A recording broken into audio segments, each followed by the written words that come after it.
On May 3rd, 1996, a little movie called The Craft landed in theaters and became a surprise hit. With the use of teens and magic, dark themes, cool effects, and a hip soundtrack, it became pretty influential in witchy circles. Teenage girls were inspired to say, "We are the weirdos, mister." It has made its mark as a cult classic and a defining film for its genre. In October of 1996, Baywatch Night Season 2 aired their own witchy episode to ride off of The Craft's success, the impact of their take passing faster than a fart in the wind. Sure, like anything they've cribbed from, they understood nothing of what made it successful, but that wasn't gonna stop them from producing an episode of aggressively mediocre television. And look, it's not like they didn't care. They put a lot of time and research into spells and stuff for this. In fact, they maybe made things a little too accurate. The writers had originally put real incantations in the script. I was kind of like, you know what?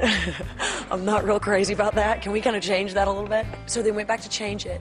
And when they did, the computer wouldn't print up the changes. You hear that? The incantations made their computer haunted. It was cursed. The scripts were cursed. The show was cursed. The downfall of Baywatch Nights can be traced back to this very moment. They have made a fatal error here, one from which they could not recover. Anyway, I guess this is one of their less bad episodes. Remember the scene in The Craft where they cast a spell by the ocean? Well, here's a tree nowhere near the ocean. A girl who is never named is cosplaying as one of the wives from Manos the Hands of Fate. The audience is filled with terror as she recites incantations worthy of hexing a computer. Red Lords of the Watchtowers of the East. See, this was her problem. She was invoking the Watchtowers of the East when she should have been seeking the lifeguard towers of the beach. Thus, what happens is entirely her fault.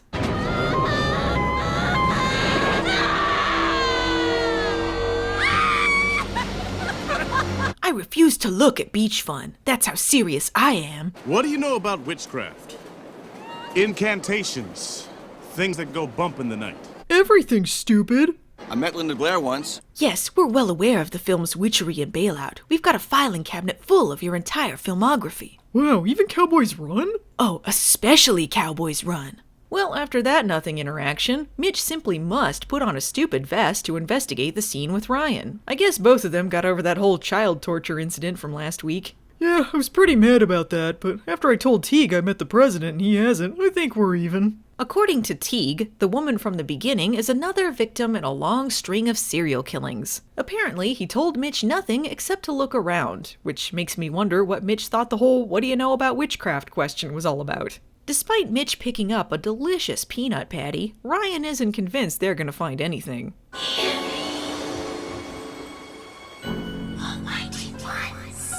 Holy crap, is that a haunted computer? The inside is burned more than the outside. Like the fire started in it. Really? The inside is burnt more? Nothing else is mentioned about whatever the hell Mitch picked up at the beginning, so I guess it was just stage business. Noteworthy that the theme song happens only 5 minutes in, and at a time it would actually make sense to end a cold opening. A rarity on this show. Seeking more information, Ryan heads over to a rare bookstore, only to be shoulder-checked by some rando on the street. I don't know who that bald guy was or why it mattered. This, too, is never brought up again. Inside, she meets Robin Sachs, playing a proto-version of his character on Buffy, a spell-casting gentleman with shifty eyes who definitely knows something we don't know. I hope this was on his demo reel and helped him get the part. Yes, this is the cover to a grimoire. A magician's book of rituals. Heaven help you if you type its incantations into a script for a terrible television show about a lifeguard turned PI turned monster hunter. Oh, then the chaos begins. Well, this is a pretty scary book, I must admit. Found at the scene of a serial killing, full of pictures of demons and evil spells. I'm glad it was burnt almost to non-recognition. Do you have a copy of it? Sure. What? Anyway, now Ryan has a non-burnt copy, I guess. She takes it back to the apartment she's apparently moved into since season 1, reading the pages like she's enjoying a particularly grown-worthy newspaper comic strip. This thing reads like a cookbook recipe. Hear me, O mighty one, dreadlords of the Watchtower of the East. This reads like a cookbook recipe to you? And the page before that was just repeating one paragraph over and over about having a crush on some guy named Kenneth.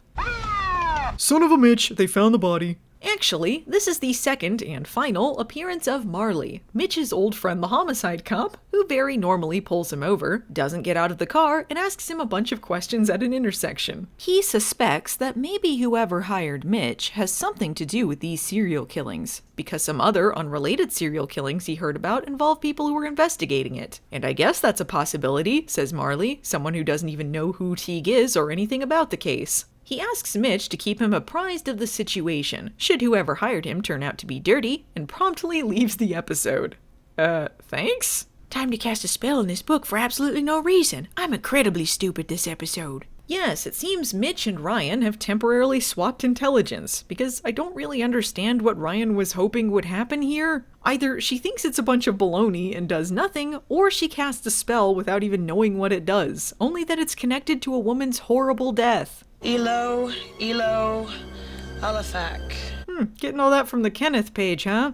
A bunch of wind and growling makes Ryan think maybe it's time to get into her underwear and take a bath? But wait, maybe that didn't stop the monster noises? We could have just gone straight into this without the 2 seconds of me taking a bath, but how else would we get me in a bra? I always thought Baywatch Nights should be more like a particularly bad sequel in the Witchcraft series. Story by Maurice Hurley. Ryan fears she is just too clothed at this point and strips down for bed. Unfortunately, the next day is when Eddie's unstable brother and Stephanie's old geologist boyfriend, now the building's plumber, decides to come barging in unannounced. I didn't mean anything. I'm a plumber, here to fix the leak. Yeah, no, dead time. Jerks like that should die. Meanwhile, whoa, Teague spritzing some kind of wilty flowers in a stranger's yard. How sophisticated yet mysterious all the same. Mitch has some questions for old Teague. Can he really trust him when he could be the killer, based on a guess his buddy pulled out of his ass? There's more evidence of evil in the world today than there ever has been. Don't you feel it? It's time of the demons, Mitch. Wow, deep.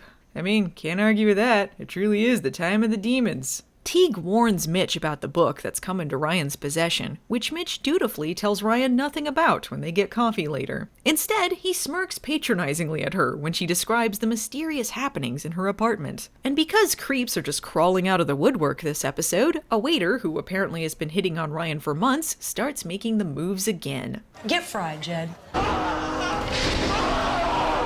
This gentleman, playing a waiter named Jeb, who gets his hands deep fried in a single scene of Baywatch Nights, is named Rib Hillis. And apparently they were so enthralled by his performance that they pitched him as their would-be lead of Baywatch Australian Edition in Season 9. As you can see here, his star power bursts out of the screen like a geyser of talent.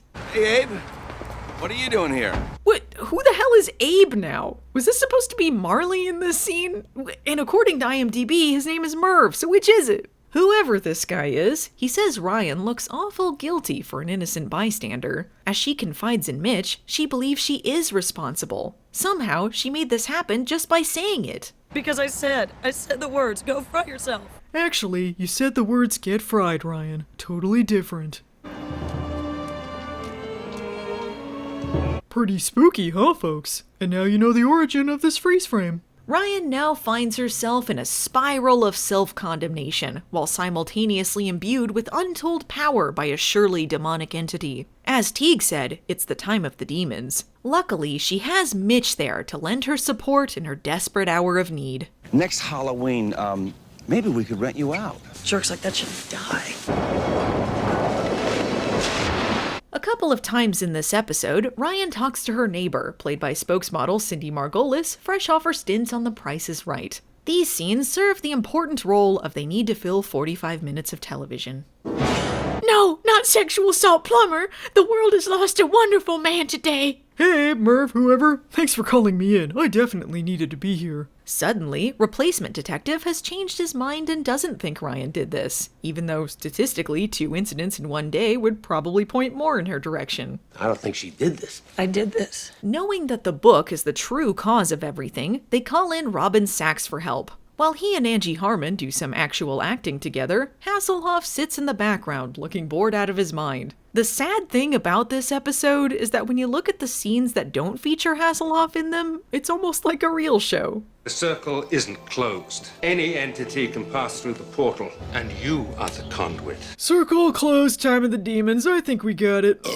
Actually, Mitch, you can stay outside. Happy to be useless, Ryan. All I feel is fear. Confront your fear! They'll put me on normal Baywatch, I know it. I'll never escape. Trust me, Ryan. After this season, you'll be set free. They have no interest in doing something that won't waste everybody's time. Oop, demons have pulled the dead mom card. It's over. What's happened to her? Why is she acting surprised that her mom is dead? Wasn't she mad at her sister because their mom died in a car accident while going to pick her up from jail? Ah, sisters. Daddy? Shoo, shoo, shoo. Don't worry, I'm here to save the day. That's the cruelest illusion of all. The demons possess Bookstore Guy and start throwing Mitch around, which brings us some much needed levity. This also means it'll be very easy to just kill something, because screw that guy who basically saved their asses. They even throw in an ADR at the end, saying he was part of the thing from the beginning just so Mitch doesn't look bad. It makes no sense whatsoever. Look, Malcolm left me no choice. He was a part of this from the very beginning. After reading the rest of the passage, things go quiet and their computer is now clean. You want to get a cup of coffee? Okay, yeah. They aren't even gonna check on Bookstore Guy, or... Yeah, alright, I guess he's just dead. Well, hopefully Mitch doesn't take credit for everything like a big dumb asshole. I drove him back into the world where he's dwelling for all eternity. And I helped. The best we can hope for is a tie. Teague, I don't play for ties. Pretty spooky, huh, folks? Next time on Baywatch, Jenny McCarthy shows up to host MTV's Beach Blast. Meanwhile, Cody moves in with CJ and Caroline. Son of a beach.